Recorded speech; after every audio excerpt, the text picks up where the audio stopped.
The racial demographics are 57% white, 31% African American. That's for the state as a whole. Now, the African American percent for the US is only 14%.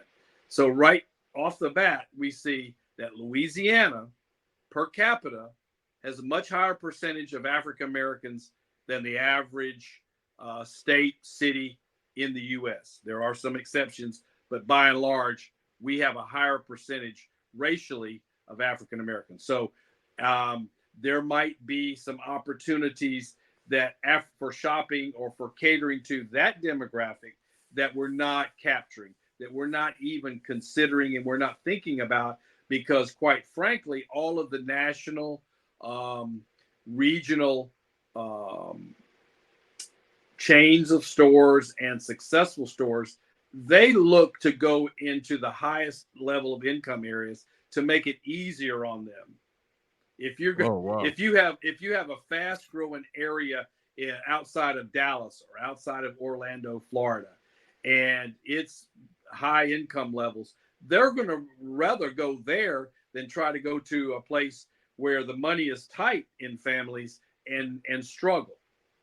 Okay, so Yeah. we have to get something that fits our demographics. So we know it's lower income, lower population, higher percentage of minority, in our case, particularly African Americans. Now, if we drill down to the city of Alexandria, the city of Alexandria in the city limits is even different than that. It's flipped. It's 55% of African American and 37% white. So Alexandria itself is far different than the national average. Now, Rapides Parish, where we live, lines up with the state of Louisiana with about 57% white, 31% African American. So I think, this is my opinion, that we're missing a lot of opportunities in either African American operators, entrepreneurs, being able to have businesses that cater to a wider range of African Americans. Not saying it would be exclusively African American, but there are things there. So, the questions are: do they have the resources? Do they have the belief that it will work? And can it cross over and not just be strictly an African American business that pertains to African American? That could possibly be successful, but of course, it would be much better if it crossed over and pertained to a white audience also. Right. Right. Typically, You kind of get into that can lead to a whole nother conversation.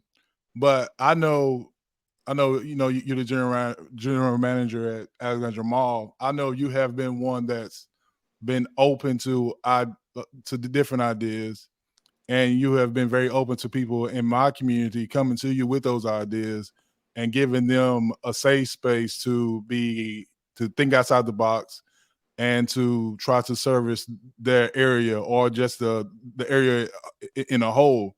And I appreciate that. And I think a lot of other people will appreciate that. And I think hopefully through this podcast, they'll realize that too, that there are people in the area that is open to people of color and minorities to own their own business and to give them a platform to succeed. And I think that really needs to be, if get anything out of this podcast, hopefully I hope my viewers get that. Great. Well, I've been at the mall now for 16, 17 years, and it's owned by some people out of state. They're from New York.